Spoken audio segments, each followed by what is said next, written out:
Hi YouTube, it's Kathy, and this is my weekly entertainment wrap-up for November 19th through 25th. This week I read 3 books, I watched 2 shows, I watched 1 movie, and I listened to 1 book.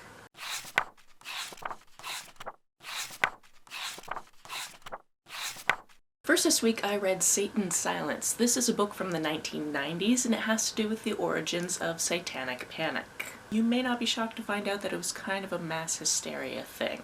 However, what I find so interesting about it is how it flared up in various different places. Sometimes it was spurred on by previous people stating things, and then other people being very suggestive to that, and then feeling like they had also had those experiences. And sometimes it was people who had mental health breaks who just really very much believed certain things were happening when they weren't actually happening. That is a very reductive and abbreviated look at this book, but essentially it boils down to people realizing that these are things that could, in theory, happen to children, and then having that as their worst nightmare, and then becoming convinced that that is actually happening. This also goes into the psychology of how they got confessions from people and how they got these testimonials from children, because they would ask incredibly leading questions and then they wouldn't give up until the child actually said what they wanted them to say, thinking that the children had actually been attacked, and they're helping them by getting them to reveal this information, as opposed to they've already been set in their ways and they're actually showing the child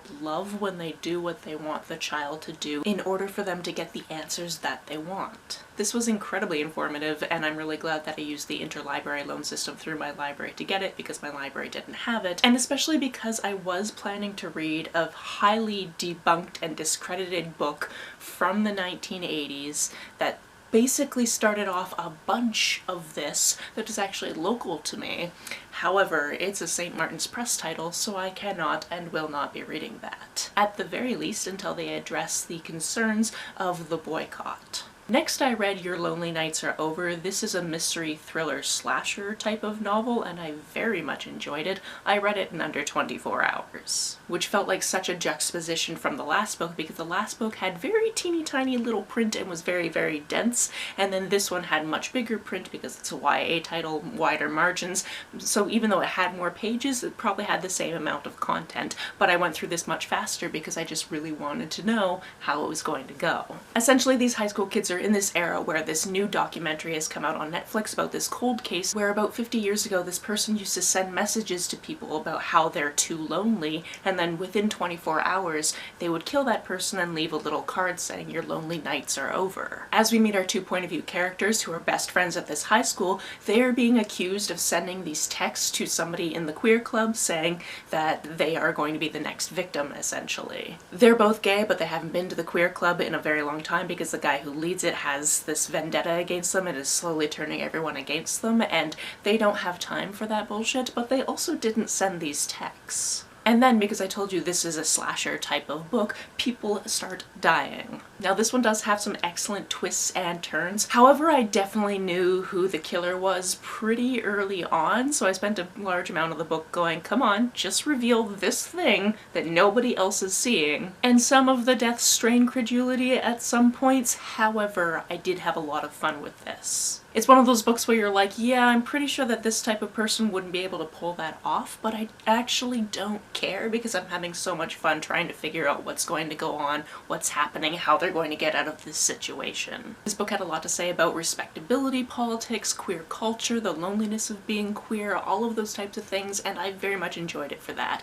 This is the first book I've read by this author, and I'm going to have to read more. Finally, this week I also read Hangman. This is a book about a character named Timothy Blake. He consults for the FBI, but his fee is quite strange. He doesn't actually get paid in money, as people tend to do. Instead, when he completes a case and the victim ends up being alive and he has saved them, his compensation comes in the form of a recently deceased body that he then devours. Through this book, not only do we get to see him go through a couple of cases, we also see some of his backstory, and it's kind of given to us at a slow pace so we can kind of maybe try to figure out how he ended up being like this. And we also see different things such as his life has not been easy, his life currently isn't easy, and we also know that he knows that he's a bad person. So it gives kind of the same vibes as Dexter, where you're like, you're a bad person, and yet I kind of root for you, but at the same time I don't, because this book is disgusting. This book is the first in a series. There are currently 4 books in the series, and I'm going to have to see if my library has the next book, because I would very much like to read it, because there is a twist at the end as to who Tim might be working for in the future. On to the shows we watched this week. We finished the 5th season of Taskmaster, and we are more than halfway through the 6th season of Taskmaster.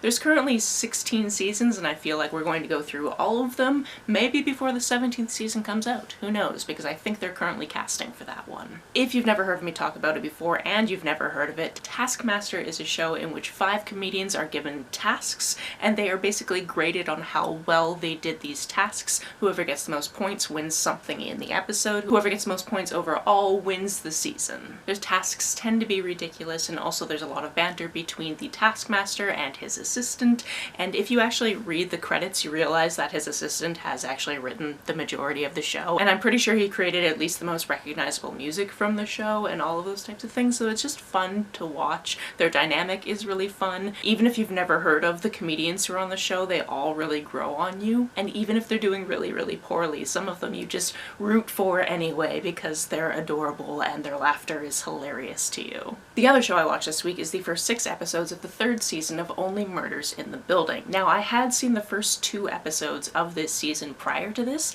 however, we realized that our roommate had finally caught up and finished the 2nd season, and we decided to wait until this season was completely out so everybody in the house could watch it together. And then Chad and I went on a trip. We kept forgetting to find out whether or not the last episode was up, and then we finally remembered and scheduled some time to finally view this season. There are some truly excellent guest stars this season, some returning from previous seasons, some who have just joined the cast in this season, and as always, I'm excited to see how it works out, because as we know how the show works, if somebody is pointed at the beginning of the show, they're probably not going to end up being the murderer by the end of the show. However, I'm really looking forward to whether or not that will be a subverted trope at some point. The movie I watched this week is called They Cloned Tyrone. This one is billed as an American movie that is sci-fi, mystery thriller, comedy.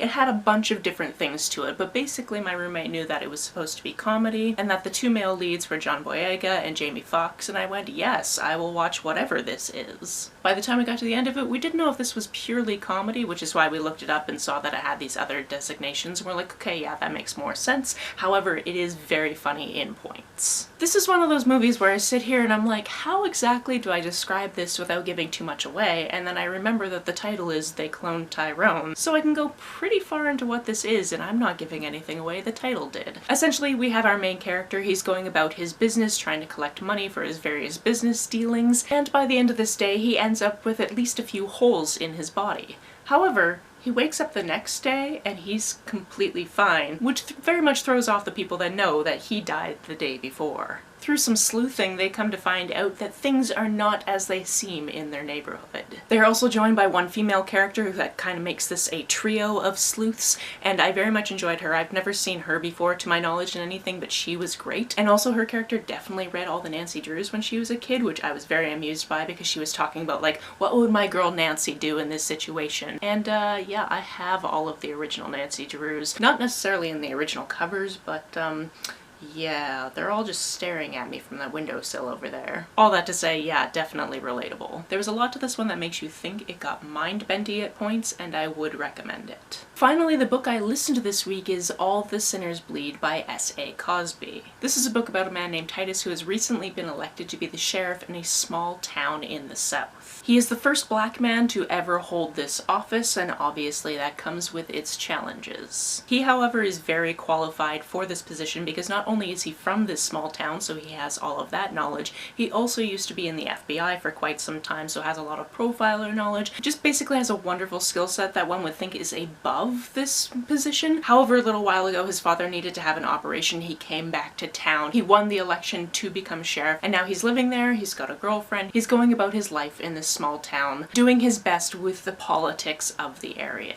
On the morning that we meet him, we get a call that there's an active situation at the local high school, and it goes from there. I've read 2 other books by this author before that I very much enjoyed, and this one is the same. I very, very much enjoyed not only the story of this, but getting into the meat of the characters and why they do the certain things that they do and the balancing act that has to take place. I just very much enjoy S.A. Cosby's writing, and I'm willing to read pretty much everything he ever publishes. Also, I'm pretty sure all of his audiobooks have been done by the same audiobook narrator, which is Adam Lazar-White, and he is phenomenal. I really enjoy his voice, so that is a bonus. That's it for this week. If you've read, watched, or listened to any of these, let me know about it down in the comments below. On the way down to the comments, if you hit that subscribe button, that would be very nice of you. If you don't feel like leaving a comment but want to make sure that I know you were here, just leave me an emoji or a smiley face if you happen to be on your keyboard. Some people have asked if there's a way to financially support this channel, so I set up a Ko-fi account, which is a digital tipping service. The link for that, as always, is down below. You can like and share this as you see fit, and I will see you very soon. Bye!